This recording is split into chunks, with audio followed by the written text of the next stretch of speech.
नमस्ते. सुंदर दिवसाच्या खूप खूप सुंदर अशा शुभेच्छा आणि सर्वांना श्री स्वामी समर्थ. मी हेमा आपल्या पुन्हा एका नवीन ब्लॉगमध्ये तुम्हा सगळ्यांचं खूप खूप स्वागत करते. आणि आज नागपंचमी आहे, तर नागपंचमीच्या सुद्धा तुम्हाला खूप खूप शुभेच्छा. आणि आजच्या दिवसाची सुरुवात मी देवांची पूजा करून केली आहे आणि आज मी काय काय करणार आहे ते पण तुम्हाला सांगणार. तर चला.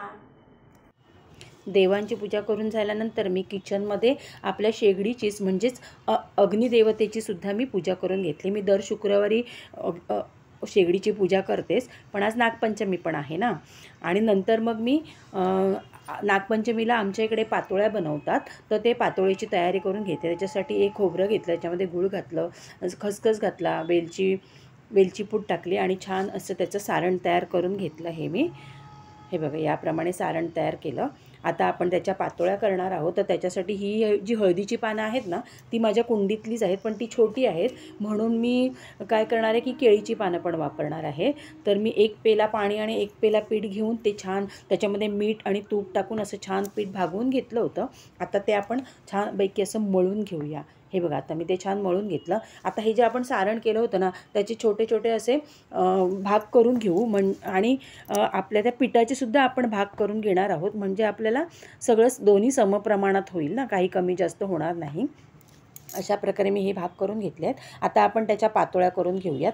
तर केळीची पानं मी अशी छोटी करून घेतली आहेत आणि हळदीची पानं अशी कापून घेतली आहेत. आता मी हे त्याच्या छोट्या छोट्या पुऱ्या करून घेते. तुम्ही पुरी मेकरमध्ये सुद्धा त्याच्या छोट्या पुऱ्या करून घेऊ शकता. मी अशा लाटून करते आहे.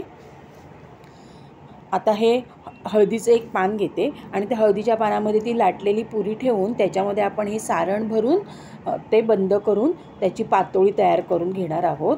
हे बघा, याप्रमाणे आमची नागपंचमी कोकणामध्ये असते, गावी असते. गावी आमच्या घरी नागोबाची पूजा केली जाते, मग ते तिकडे गावीच करणार. आणि आमच्या इथे तळणीचे पदार्थ केले जात नाहीत, म्हणजे तळलेलं काही करत नाहीत. म्हणजे पुरी किंवा भजी, पापड वगैरे असं काही भाजलं जात नाही. फक्त हे उकडीच्या पातोळ्याच केल्या जातात.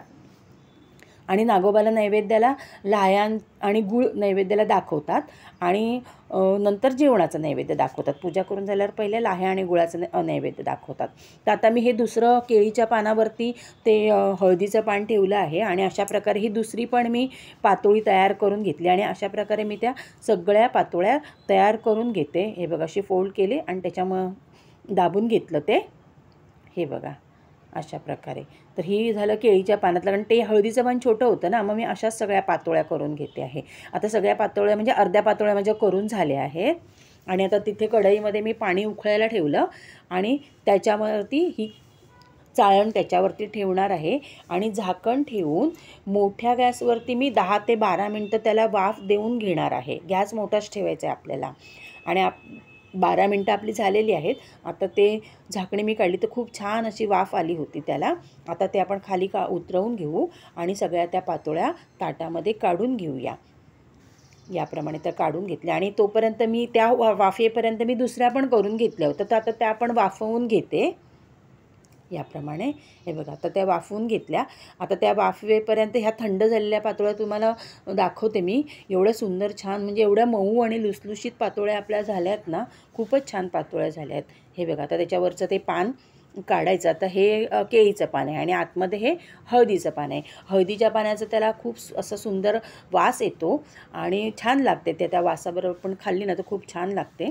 म्हणून मग मी ते हे असं, हळदीची पानं छोटी होती म्हणून मग मी हे असे केळीच्या पानामध्ये त्या पातोळ्या सगळ्या मी अशा करून घेतल्या. हे बघा, अशा प्रकारे. आता आपली ही दुसरी बॅच पण आहे ना, ती वाफवून झाली आहे. तर ते पण आता आपण काढून घेऊया आणि थंड करून मग सगळ्या तुम्हाला मी काढून दाखवते. ह्या बघा, अशा प्रकारे आपल्या ह्या सगळ्या पातोळ्या तयार झाल्या आहेत. तर ह्या पातोळ्यांसोबत मी जेवणामध्ये चण्याची उसळ केली होती. आपलं मालवणी वाटप घालून, ओलं खोबरं सुकं खोबरं भाजून वगैरे ते वाटप घालून, आणि वरण पण केलं होतं आणि कोशिंबीरसुद्धा केली होती, म्हणजे गाजर, काकडी, कांदा वगैरे घालून. आता हा देवाचा नैवेद्य मी काढून घेतला आहे आणि देवाला नैवेद्य दाखवून घेते. आणि ही छोटी वाडी आहे ती छोटा नैवेद्य अग्निदेवतेचा आहे, तर तिला पण नैवेद्य दाखवला. आणि अशा प्रकारे माझी ही रेसिपी तुम्हाला कशी वाटली, आवडली तर लाईक करा, शेअर करा. थँक्यू.